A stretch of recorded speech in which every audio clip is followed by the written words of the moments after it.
আমরা মোমেন্ট বা বলের ভ্রামকের উপর আরও কিছু প্রবলেম সলভ করব।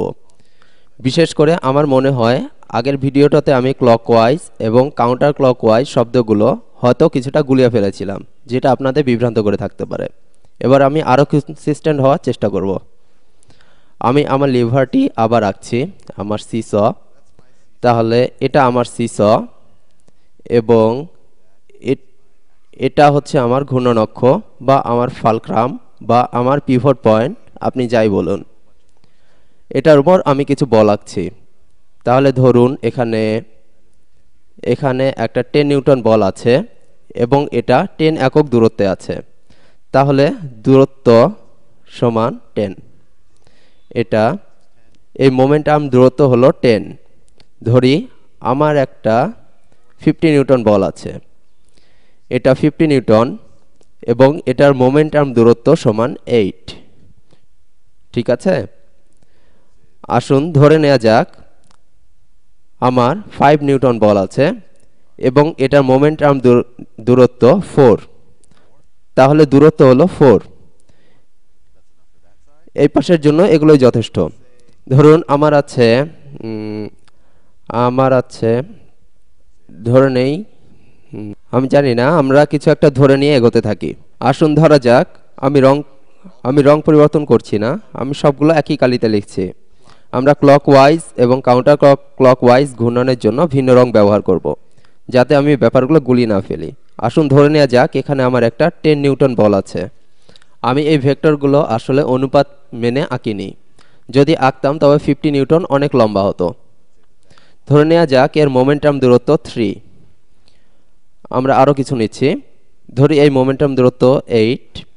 এখানে আছে, ধরে নেই আমার একটা ক্লকওয়াইজ বল আছে। আমি জানি না, আমি এটাকে 20 নিউটন লিখছি।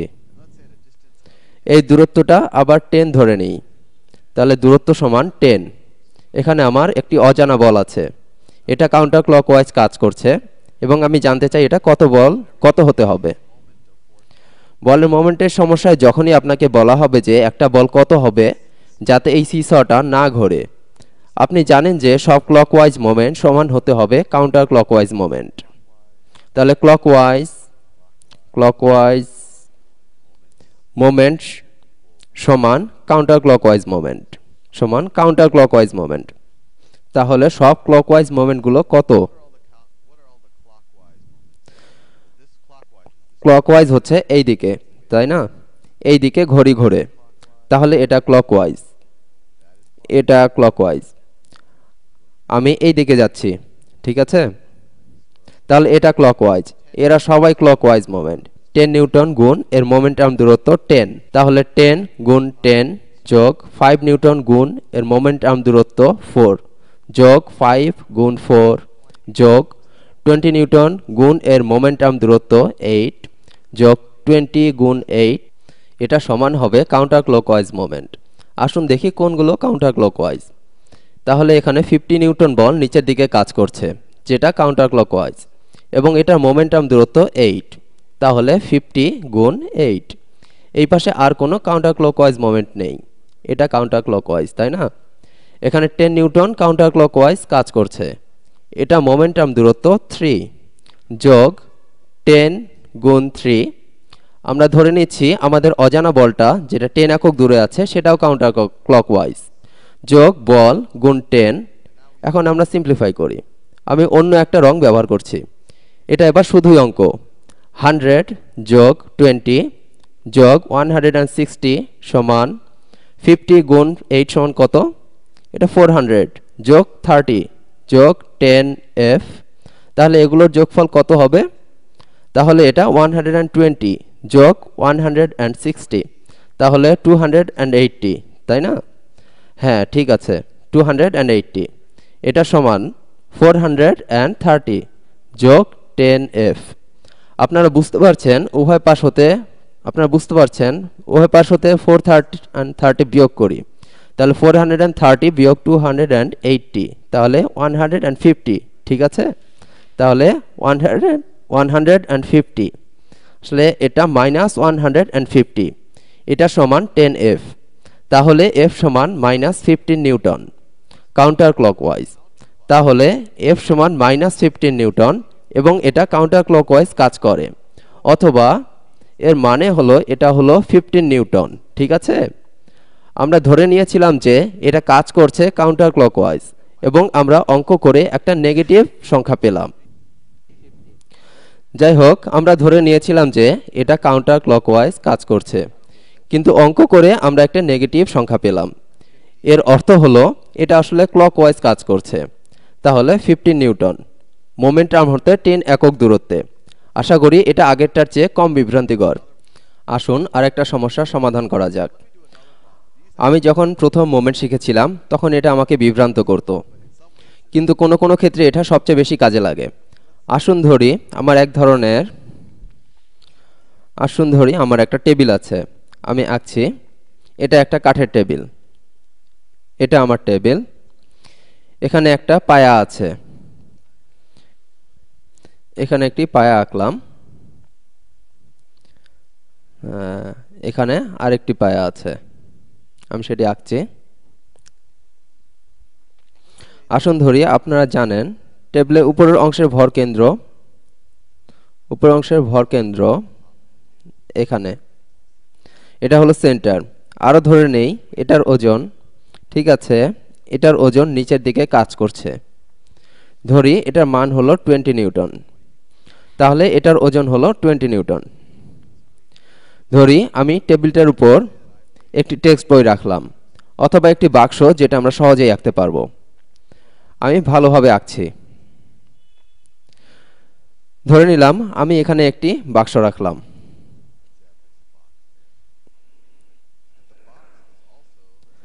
বাক্সটারও একটা ওজন আছে। ধরে নিই বাক্সটার ওজন 10 কেজি। না, এটা হওয়া উচিত 100 নিউটন। তাহলে ধরি এটার ওজন 100 নিউটন। 100 নিউটন। তাহলে আমি আমাকে বের করতে হবে যে টেবিলের প্রত্যেক পায়াতে কত বল প্রয়োগ করতে হবে। আপনার কাছে প্রথমে মনে হতে পারে এটি মোমেন্টের প্রবলেম না, কিন্তু আপনি এটা চিন্তা করলে বুঝবেন এটা একটা মোমেন্টের প্রবলেম। তাহলে আমরা কিভাবে জানবো? দুইটা পায়াই টেবিলটাকে সাপোর্ট দিচ্ছে। টেবিলটা নিচের দিকে বল দিচ্ছে আর টেবিলটার পায়া দিচ্ছে উপর দিকে। এভাবেই পায়া দুটো টেবিলটাকে ধরে রেখেছে। তাহলে আসুন আমরা এই পায়া নিয়ে চিন্তা করি। এখন আমি যে কোনো একটা পায়া বেছে নিই, ঠিক আছে, এই পায়াটা নিলাম। এবার যে কোনো একটি ঘূর্ণনক্ষ বেছে নিই, এটাকে আমাদের ঘূর্ণনক্ষ ধরে নিলাম। আমরা কেন এটাকে ঘূর্ণনক্ষ হিসাবে নিলাম না?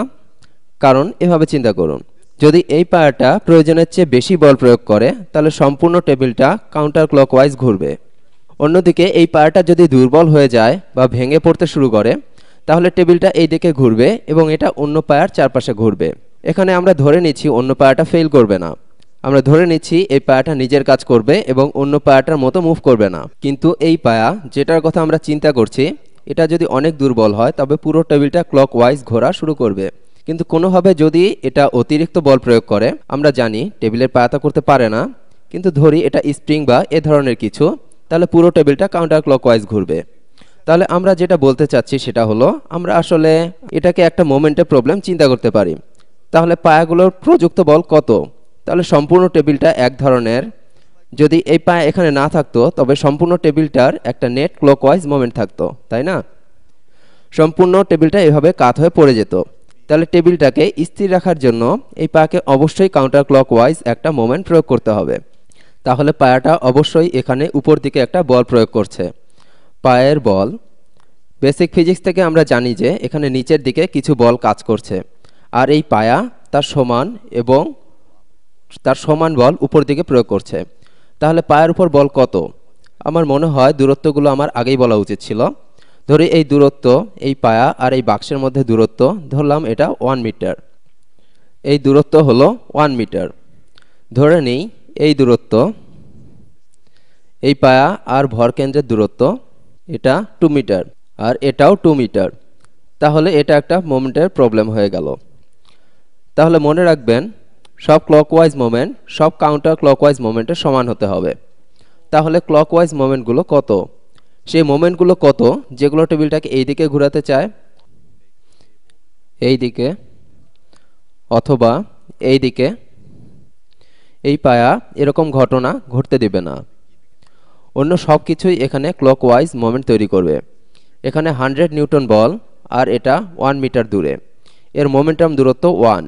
এগুলো ক্লকওয়াইজ মোমেন্ট, তাই না? 100 গুণ 1। এখানে 100 নিউটন বল নিচের দিকে কাজ করছে, ক্লকওয়াইজ মোমেন্ট তৈরি করছে, এটা 1 মিটার দূরে। যোগ টেবিলের উপরের ভরকেন্দ্রে আছে 20 নিউটন, যোগ 20 নিউটন, এবং এটা আমাদের নির্দিষ্ট অক্ষ হতে 2 মিটার দূরে, তাহলে 20 গুণ 2। আপনারা অনেকে বলবেন এখানেও তো কিছু বল কাজ করছে। হ্যাঁ, অবশ্যই করছে, কিন্তু আমাদের নির্দিষ্ট অক্ষ হতে তাদের দূরত্ব 0। এই বলের মোমেন্ট তাহলে 0।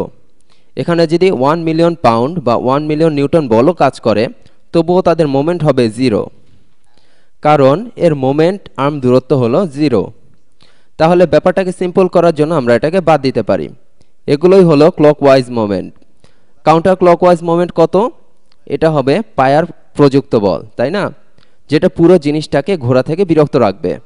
তাহলে পায়ার বল গুণ অক্ষ থেকে এর দূরত্ব, যেটা হলো 4 মিটার, গুণ 4 মিটার। ঠিক আছে, আমরা এটা সমাধান করতে পারবো। আমরা পাই 100 যোগ 40, তাহলে 140 সমান পায়ার বল গুণ 4, তাহলে 45 না, দেখা যাক 30 না 35। আমার গণিতের জ্ঞান দেখছি খুব একটা ভালো না। তাহলে 4 গুণ 35 সমান 140। হ্যাঁ, ঠিক আছে। তাহলে পায়ার প্রযুক্ত বল হলো 35 নিউটন উপর দিকে, তাই তো? যদি এটা মুভ না করে, তাহলে আমরা জানি যে এখানে নিচের দিকে অবশ্যই 35 নিউটন বল কাজ করবে। এখান থেকে আমরা কয়েকটা বিষয় চিন্তা করতে পারি। এই পায়া যদি 35 নিউটন সাপোর্ট করে এবং এখানে যদি মোট 120 নিউটন ওজন কাজ করে, টেবিলের উপরের ওজন এবং বাক্সের ওজন সেটা 120 নিউটন, তাহলে এটা 120 নিউটন। তাহলে এটাকে ভারসাম্য অবস্থায় রাখতে হলে অন্য কিছু দরকার হবে। তাহলে এই পায়াটাই টেবিলটাকে ভারসাম্য অবস্থায় রাখবে। 120 বিয়োগ 35 সমান কত? 120 বিয়োগ 30 সমান 90।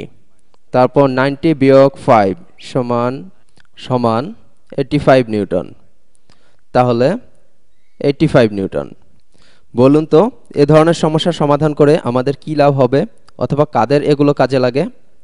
আপনি হয়তো বুঝতে পারছেন, ব্রিজ প্রস্তুতকারক, ফার্নিচার প্রস্তুতকারক, সিভিল ইঞ্জিনিয়ার, ওভারব্রিজ নির্মাণকারক অথবা আর্কিটেক্টের জন্য এগুলো খুবই গুরুত্বপূর্ণ। কারণ আমি যদি কোনোভাবে কোনো কিছু ডিজাইন করি, আমাকে অবশ্যই খুঁজে বের করতে হবে সাপোর্টিং স্ট্রাকচারকে কত ওজন বহন করতে হবে। আপনি এখান থেকে অনুমান করতে পারছেন কেন এটা অন্যটার চেয়ে বেশি ওজন বহন করছে। কেন এই পায়াটা অন্য পায়াটার চেয়ে বেশি ওজন বহন করছে? কারণ এই বাক্সটা, যেটার ওজন 100 নিউটন, সেটা এই পায়ার অনেক কাছাকাছি অন্য পায়াটার চেয়ে। আমরা যদি এটাকে সেন্টারে রাখি, তাহলে দুটোই সমান ওজন নেবে। এটাকে যদি আরও ডানে সরিয়ে দেই, তাহলে এই পায়া বেশি ওজন বহন করবে। আশা করি আমি আপনাদের বুঝাতে পেরেছি এবং আপনাদের বিভ্রান্ত করিনি। পরবর্তী ভিডিওতে দেখা হবে।